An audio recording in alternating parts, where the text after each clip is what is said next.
ওয়া নুসাল্লি আলা রাসূলিহিল কারীম আম্মা বা'দ। সম্মানিত শ্রোতা মণ্ডলী, আজকে আমরা বার্সিসার ঘটনা নিয়ে আপনাদের সামনে আলোচনা করব ইনশাআল্লাহ। বার্সিসার ঘটনা হয়তো আপনারা অনেকেই শুনেছেন।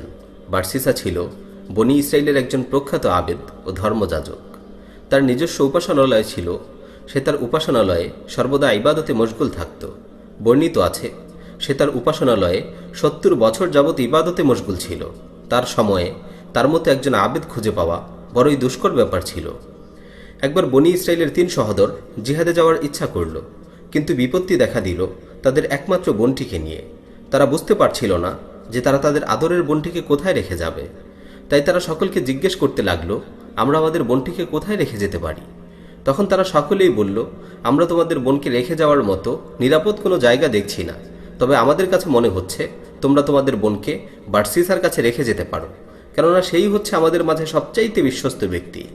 অতঃপর তারা বার্সিসার কাছে গেল, তাকে যেয়ে বলল, আমরা জিহাদে যেতে চাই, আপনি কি কষ্ট করে আমাদের বোনটিকে দেখে রাখতে পারবেন? তখন সে বলল, মাআজ আল্লাহ, আমি এই বিষয় থেকে আল্লাহর কাছে আশ্রয় চাই, তোমরা আমার কাছ থেকে চলে যাও, তোমরা আমার কাছ থেকে দূর হয়ে যাও। তখন শয়তান তাকে এই বলে প্রলুব্ধ করতে লাগলো, তুমি তাদের তাড়িয়ে দিচ্ছ, তুমি তাকে কার কাছে রেখে আসতে বলছো? তুমি যদি তার দায়িত্ব না নাও এবং সে যদি কোনো দুষ্ট লোকের হাতে পড়ে, তখন বিষয়টা কেমন হবে? তুমি কেন এই ভালো কাজটি করতে চাচ্ছ না? তোমার উচিত এই ভালো কাজটি করা। প্রিয় উপস্থিতি, লক্ষ্য করুন, শয়তান তাকে ভালো কাজে উদ্বুদ্ধ করছে। বার্সিসা আবারও তাদের ডেকে এনে বলল, ঠিক আছে, আমি তার খেয়াল রাখব, তবে শর্ত হচ্ছে সে আমার সাথে আমার উপাসনালয়ে থাকতে পারবে না। পাশেই আমার আরেকটি বাড়ি আছে, সে সেখানে থাকবে। অতঃপর তার কথা মতোই মেয়েটি পাশের বাড়িতে থাকতে শুরু করল। বার্সিসা প্রত্যেক দিন তার উপাসনালয়ের দরজার সামনে খাবার রেখে দিত। মেয়েটি এসে খাবার নিয়ে যেত। সে কখনো মেয়েটির সাথে দেখা করত না, কথা বলতো না, এমনকি মেয়েটির ঘরের সামনে পর্যন্ত যেত না। সে তার দরজার বাইরে খাবার রেখে দিত। মেয়েটি ঘর থেকে বের হয়ে এসে খাবার নিয়ে যেত। তখন শয়তান আবারও তাকে এসে বলল, তুমি করছোটা কি? তুমি কি জানো না, মেয়েটি যখন খাবার নেওয়ার জন্য তার ঘর থেকে বের হয় এবং তোমার গির্জা পর্যন্ত আসে, তখন বাহিরের লোকজন তাকে দেখতে পায়। সুতরাং তোমার উচিত তার দরজায় যেয়ে খাবারটা রেখে আসা। তখন বার্সিসা ভাবল, ঠিকই তো, আমার দরজা পর্যন্ত খাবারটা রেখে আসা উচিত। প্রিয় উপস্থিতি, শয়তান কিন্তু তার সাথে সামনাসামনি কথা বলছে না, বরং তার অন্তরে কুমন্ত্রণা দিচ্ছে। বার্সিসা এবার খাবার নিয়ে মেয়েটির দরজার সামনে রেখে আসতে শুরু করলো। এভাবে বেশ কিছুদিন অতিবাহিত হলো। অতঃপর শয়তান তাকে বলল, মেয়েটি খাবার নেওয়ার জন্য দরজা খুলে বাহিরে বের হয়ে আসছে, কেউ তাকে দেখে ফেলতে পারে, সুতরাং তোমার উচিত খাবারটা তার ঘরে দিয়ে আসা। এবার সে খাবারটা ঘরে দিয়ে আসতে আরম্ভ করলো। সে ঘরের দরজায় নক করে খাবারটা ভিতরে দিয়েই সঙ্গে সঙ্গে চলে আসতো, এক মুহূর্ত সেখানে অবস্থান করতো না। এভাবেই বেশ কিছুদিন অতিবাহিত হলো।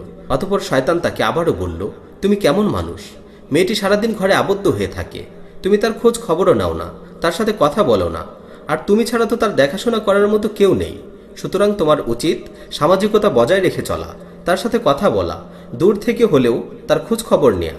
অতঃপর বার্সিসা মেয়েটির খোঁজ খবর নেওয়ার জন্য বাহিরে দাঁড়িয়ে দাঁড়িয়ে চিৎকার করে তার সাথে কথা বলতে আরম্ভ করলো, আর মেয়েটিও ঘরের ভেতর থেকে তার কথার জবাব দিতে লাগলো।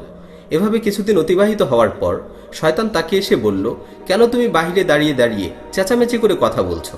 চাইলে তো তুমি ঘরের ভিতরে যে তার সাথে বসে বসে কথা বলতে পারো, আর এটাই তোমাদের উভয়ের জন্য অনেক সুবিধাজনক। তখন সে মেয়েটির সাথে একই ঘরে বসে বসে কিছু সময় অতিবাহিত করতে লাগলো। অতঃপর ধীরে ধীরে তারা ঘন্টার পর ঘন্টা একসাথে সময় কাটাতে লাগলো। এভাবে এক সময় সেই আবেদ মেয়েটির সাথে জেনায় লিপ্ত হয়ে গেল। ফলে মেয়েটি অন্তঃসত্ত্বা হয়ে পড়ল। সম্মানিত শ্রোতামণ্ডলী, ঘটনা এখানেই শেষ নয়। তারপর মেয়েটি একটি সন্তানের জন্ম দিল। অতঃপর শয়তান বার্সিসাকে এসে বলল, তুমি এটা কি করলে? ওর ভাইরা যখন ফিরে এসে এই অবস্থা দেখবে তখন কি হবে? তখন তারা তোমাকে হত্যা করবে। সুতরাং তোমার উচিত বাচ্চাটিকে হত্যা করে মাটিতে পুঁতে রাখা। তখন বার্সিসা চিন্তা করল, শুধুমাত্র বাচ্চাটিকে হত্যা করলেই কি বিষয়টি গোপন থাকবে? শয়তান বলল, না, শুধুমাত্র বাচ্চাটিকে হত্যা করলে বিষয়টি গোপন থাকবে না। তোমার কি মনে হয় মেয়েটি বিষয়টি গোপন রাখবে? বার্সিসা বলল, তাহলে আমি কি করব? তখন শয়তান বলল, তুমি ওই মেয়েটিকেও মেরে ফেলো। অবশেষে সে বাচ্চাটিকেও মেয়েটিকে মেরে ফেলল এবং তাদেরকে একটি ঘরের নিচে পুঁতে রাখল। মেয়েটির ভাইয়েরা কিছুদিন পর যুদ্ধ থেকে ফিরে আসলো। তারা জানতে চাইল যে তাদের বোন কোথায়। বার্সিসা উত্তরে বলল, ইন্না লিল্লাহি ওয়া ইন্না ইলাইহি রাজিউন। তোমরা যাওয়ার পর সে অসুস্থ হয়ে পড়ে, অতঃপর সে মৃত্যুবরণ করে। বার্সিসা মন গড়া একটি কবর দেখিয়ে বলে ওই হলো তার কবর, ওখানেই তাকে দাফন করা হয়েছে। তারা বোনের মৃত্যুর সংবাদ শুনে দুঃখিত হলো এবং কবরের পাশে যে দাঁড়িয়ে চোখের পানি ফেলতে লাগলো ও দোয়া করল। অতঃপর ঘরে ফিরে গেল। রাতের বেলায় তাদের 3 ভাইয়ের মধ্য থেকে এক ভাই একটি স্বপ্ন দেখল। স্বপ্নে শয়তান এসে তাকে বলল, তুমি কি বার্সিসাকে বিশ্বাস করো? সে মিথ্যা বলেছে, তোমাদের বোন অসুস্থ হয়ে মারা যায়নি এবং সে তোমাদের যে কবর দেখিয়েছে সেখানেও তাকে দাফন করা হয়নি, বরং বার্সিসা তোমার বোনের সাথে অপকর্ম করেছে। অতঃপর তোমার বোন ও তার বাচ্চাকে হত্যা করে অমুক ঘরের নিচে দাফন করে রেখেছে। যদি তোমাদের বিশ্বাস না হয় তাহলে তোমরা কবর খুঁড়ে দেখতে পারো। অতঃপর সকালে সে তার বাকি 2 জন ভাইকে ডাকলো এবং তাদেরকে তার স্বপ্নের বিবরণ শোনালো। বাকি 2 জন বলল, আমরাও তো রাতে একই স্বপ্ন দেখেছি, তাহলে এটা নিশ্চয়ই সত্য। পরদিন তারা বার্সিসার দেখানো সেই কবরটা খুঁড়ল, কিন্তু সেখানে কিছুই পেল না। অতঃপর তারা তাদের বোনের ঘরে যে মাটি সরালো। মাটি সরিয়ে তারা তাদের বোনের দেহের পাশে একটি বাচ্চার দেহও দেখতে পেল। অতঃপর তারা বার্সিসাকে বলল, আমরা তোমাকে বিশ্বাস করেছিলাম, কিন্তু তুমি আমাদের সাথে প্রতারণা করেছ, বিশ্বাসঘাতকতা করেছ। তোমার চরিত্র যে এত নিকৃষ্ট এটা আমরা কল্পনাও করতে পারিনি। অতঃপর তারা ক্ষুব্ধ হয়ে বার্সিসার উপাসনালয় ভেঙে গুড়িয়ে দিল। বার্সিসাকে শুলে চড়ানোর জন্য টেনে হেঁচড়ে শুলিকাষ্ঠের দিকে নিয়ে যেতে লাগলো। এমন সময় শয়তান একজন বৃদ্ধ লোকের আকৃতিতে তার সামনে আত্মপ্রকাশ করল এবং তাকে বলল, বার্সিসা, তুমি কি আমাকে চিনতে পেরেছ? আমি কে? আমি হচ্ছি শয়তান। আমিই তোমাকে এই ঝামেলার মধ্যে ফেলেছি, আর আমিই হচ্ছি সেই ব্যক্তি যে এই মুহূর্তে তোমাকে এই ঝামেলা থেকে মুক্তি দিতে পারি এবং তোমার জীবন রক্ষা করতে পারি। তখন বার্সিসা বলল, যেভাবেই হোক তুমি আমাকে রক্ষা করো।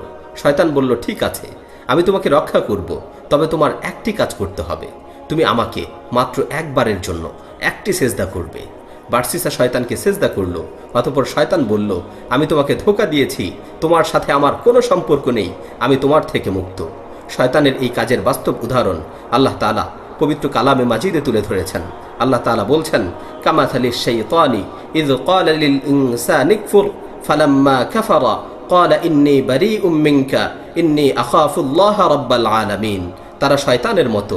শয়তান মানুষকে কুফরি করতে বলে, অতঃপর যখন সে কুফরি করে তখন শয়তান বলে, আমি তোমার থেকে মুক্ত, আমি বিশ্বজাহানের প্রতিপালক আল্লাহ তাআলাকে ভয় করি। প্রিয় উপস্থিতি, বার্সিসা শয়তানকে সেজদা করল। এটাই ছিল তার জীবনের শেষ কাজ। এর কিছুক্ষণ পরই তার মৃত্যুদণ্ড কার্যকর করা হয়। প্রিয় ভাই ও বোনেরা, একজন আল্লাহভীরু আবেদ যে সারাটা জীবন ইবাদতে কাটিয়েছে, আল্লাহর দাসত্ব করেছে, জীবনের শেষ মুহূর্তে সে মুশরিক অবস্থায় মৃত্যুবরণ করছে, জীবনের শেষ মুহূর্তে সে বেঈমান হয়ে মারা যাচ্ছে। এর চেয়ে ভয়াবহ বিষয় আর কি হতে পারে? এর চেয়ে পরিতাপের বিষয় আর কি হতে পারে? সম্মানিত উপস্থিতি, এতক্ষণ পর্যন্ত আমরা বার্সিসার ঘটনা নিয়ে আলোচনা করলাম। এবারে আমরা বার্সিসার ঘটনা থেকে প্রাপ্ত কিছু শিক্ষা নিয়ে আলোচনা করব ইনশাআল্লাহ। এই ঘটনা থেকে আমরা অনেক শিক্ষা পাই। এই ঘটনা থেকে আমরা প্রথম যে শিক্ষাটি পাই সেটি হচ্ছে নারী ফিতনা। নারী ফিতনার ভয়াবহতা বুঝতে হলে আমাদেরকে রাসূল সাল্লাল্লাহু আলাইহি ওয়াসাল্লামের হাদিস উপলব্ধি করতে হবে। রাসূল সাল্লাল্লাহু আলাইহি ওয়াসাল্লাম বলেন, বুখারীর হাদিসে বর্ণিত হয়েছে, মা তারাকতু বাদি ফিতনাতান আদাররা আলার রিজালি মিনান নিসা। আমি আমার উম্মতের জন্য নারীর চেয়ে অধিক বড় কোনো ফিতনা রেখে যাচ্ছি না। অন্য হাদিসে বর্ণিত হয়েছে, রাসূল সাল্লাল্লাহু আলাইহি ওয়াসাল্লাম বলেন, লা ইয়াখলুওয়ান্না রাজুলুন বিইমরাআতিন ফাইন্না সালিসুহুমা শাইতান। যখন 2 জন নারী পুরুষ একাকী অবস্থান করে তখন তাদের মাঝে তৃতীয় ব্যক্তি হিসেবে শয়তান অবস্থান করে। সুতরাং উল্লিখিত হাদিসগুলো থেকে বোঝা যায় নারীদের ফিতনা এটা অত্যন্ত ভয়াবহ এবং শয়তান সবসময় চায় ইমানদার ব্যক্তিদেরকে নারীদের ফিতনায় নিমজ্জিত করতে। অনেক সময় আমাদের দ্বীনী ভাইদেরকে ন্যাক সুরতে শয়তান ধোঁকা দিয়ে থাকে। শয়তান তাদেরকে এসে বোঝায়, তুমি তো দিনদার মানুষ, সুতরাং তোমার উচিত তোমার মতো দিনদার কাউকে বিয়ে করা। তুমি এক কাজ করো, কোনো একটা মেয়েকে তোমার মতো দিনদার বানিয়ে নাও। তখন সেই ভাই শয়তানের ফাঁদে পড়ে এবং অনলাইন অফলাইনে অন্যকে দিনদার বানাতে গিয়ে সে নিজেই ফিতনায় নিমজ্জিত হয়। আর এটাই হচ্ছে শয়তানের ধোঁকা। সুতরাং আমাদের উচিত বার্সিসার ঘটনা থেকে শিক্ষা নেয়া এবং নারীদের ফিতনা থেকে বেঁচে থাকা। বার্সিসার ঘটনা থেকে আমরা দ্বিতীয় যে শিক্ষাটি পাই সেটি হচ্ছে বৈরাগ্যতা বা একাকিত্বের ক্ষতিকর দিক সম্পর্কে সতর্ক হওয়া। উল্লিখিত ঘটনায় লক্ষ্য করুন, মেয়েটি যদি বার্সিসার স্ত্রী হতো বা বার্সিসা যদি পরিবার নিয়ে থাকতো তাহলে হয়তো শয়তান তাকে এভাবে ধোঁকা দিতে পারত না। সুতরাং সকলের উচিত একাকী সময় না কাটিয়ে প্রাপ্ত বয়সে বিয়ে করে নেয়া। তাহলে এই ফিতনা থেকে নিজেকে অনেকাংশে নিরাপদ মনে হবে ইনশাআল্লাহ। এই ঘটনা থেকে সর্বশেষ যে শিক্ষাটি আমরা পাই সেটি হচ্ছে, শয়তান মানুষকে ধাপে ধাপে বিভ্রান্ত করার চেষ্টা করে। এমনকি শয়তান জীবনের শেষ মুহূর্ত পর্যন্ত মানুষের পিছনে লেগে থাকে, মানুষকে ঈমান থেকে বিচ্যুত করার চেষ্টা করে। সে চায় মানুষ যাতে মুশরিক অবস্থায় মৃত্যুবরণ করে। বার্সিসার করুণ পরিণতি থেকে আমরা সেটাই উপলব্ধি করতে পারি। ইমাম আহমদ বিন হাম্বল রাহিমাহুল্লাহর মৃত্যুর আগ মুহূর্তের একটি ঘটনা বর্ণিত হয়েছে। ইমাম আহমদ রাহিমাহুল্লাহর ছেলে আব্দুল্লাহ বিন আহমদ বলেন, আমার পিতা মৃত্যু শয্যায় অচেতন অবস্থায় বলে উঠেন, লা বাদ, লা বাদ, না এখনো না, না এখনো না। একথা শুনে আব্দুল্লাহ চিন্তায় পড়ে যান। তিনি কৌতূহলী হয়ে তার পিতাকে জিজ্ঞেস করলেন, হে আমার পিতা, কেন আপনি এমন বলছিলেন যে এখনো না, এখনো না? তখন ইমাম আহমদ রহিমহুল্লাহ বলেন, শয়তান আমার পাশেই দাঁড়িয়েছিল। সে তার আঙুল কামড়ে বলছিল, হে আহমদ, তুমি তো আমার হাত ফসকে বের হয়ে গেলে। হে আহমদ, তুমি তো আমার হাত ফসকে বের হয়ে গেলে।